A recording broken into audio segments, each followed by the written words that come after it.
तमिलनाडु में बस कुछ महीनों बाद चुनाव है, जिसमें इस बार 3 दावेदारों के बीच कड़ी टक्कर मानी जा रही है। एक तरफ सत्ताधारी कांग्रेस और डीएमके गठबंधन है, तो दूसरी तरफ एडीएमके और बीजेपी गठबंधन, और तीसरी तरफ है एक्टर से नेता बने विजय की पार्टी टीवीके। माना जा रहा है कि इस बार टीवीके की वजह से वोट बढ़ सकता है।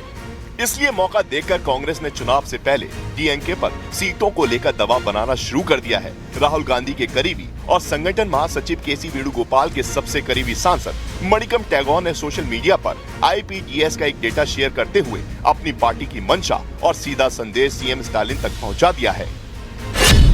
तमिल में किए गए इस ट्वीट में मणिकम टैगोर ने लिखा कि कौन किसे वोट देगा, ये आईपीडीएस डेटा हमें बताता है। तमिलनाडु में गठबंधन की पॉलिटिक्स सच्चाई है।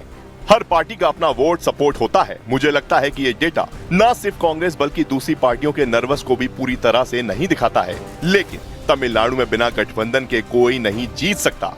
साथ ही अब सिर्फ पावर का समय नहीं है, पावर शेयरिंग पर बात करने का समय आ गया है। सिर्फ सीटों के शेयर का नहीं, पावर में हिस्सेदारी का समय है। दूसरे शब्दों में कांग्रेस ने डीएमके को ये संदेश दे दिया है कि उसके हाथ मिलाए बिना स्टालिन का फिर से सीएम बनना संभव नहीं है। लेकिन इस बार कांग्रेस सिर्फ सीट शेयरिंग से संतोष नहीं करेगी, उसे पावर शेयरिंग भी चाहिए। सूत्रों के मुताबिक कांग्रेस बार डीएमके से 35 सीटों की मांग कर सकती है। तमिलनाडु में भी उस प्रक्रिया के लिए कांग्रेस अध्यक्ष ने कमेटी बनाई है। उस कमेटी ने बाकायदा हमें कितनी सीटें चाहिए उसकी लिस्ट भी डीएमके की लीडरशिप को सौंपी है। और ये कोई ऐसी बात नहीं है जिसको कि आप बहुत अनोखी माने या माने कि ये पहली बार ऐसा हो रहा है। ये बातचीत नेगोशिएशन का हिस्सा होती है।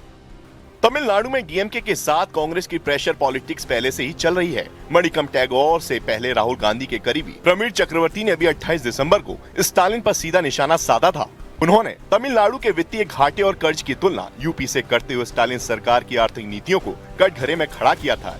यही नहीं, प्रवीण ने एक्टर विजय से भी मुलाकात की थी ताकि सीट शेयरिंग के वक्त डीएमके के दिमाग में ये बात घूमती रहे कि अगर उसने कांग्रेस को मनचाही सीटें नहीं दी तो तमिलनाडु में गठबंधन की राजनीति का समीकरण बदलने में देर नहीं लगेगी। हालांकि कांग्रेस की इस प्रेशर पॉलिटिक्स से स्टालिन नाराज हो गए, जिन्हें मनाने के लिए खुद पी चिदम्बरम ने स्टालिन से मुलाकात की थी। यही नहीं, पी चिदम्बरम को अपनी ही पार्टी के नेता के बयान को गलत बताना पड़ा, जिसके लिए उन्होंने 1 जनवरी को लंबी चौड़ी पोस्ट करके प्रवीण चक्रवर्ती के उस बयान को गलत ठहराया था, जिसमें उन्होंने तमिलनाडु के कर्ज का जिक्र किया था। कांग्रेस के कुछ नेताओं का तर्क है कि जब यूपीए केंद्र की सत्ता में थी तब डीएमके को सत्ता में हिस्सेदारी दी गई थी, लेकिन तमिलनाडु में डीएमके ने कांग्रेस के साथ सत्ता की पावर शेयरिंग नहीं की। इसलिए इस बार चुनाव से पहले ही कांग्रेस अपनी शर्तों पर डीएमके के साथ गठबंधन का मन बना चुकी है।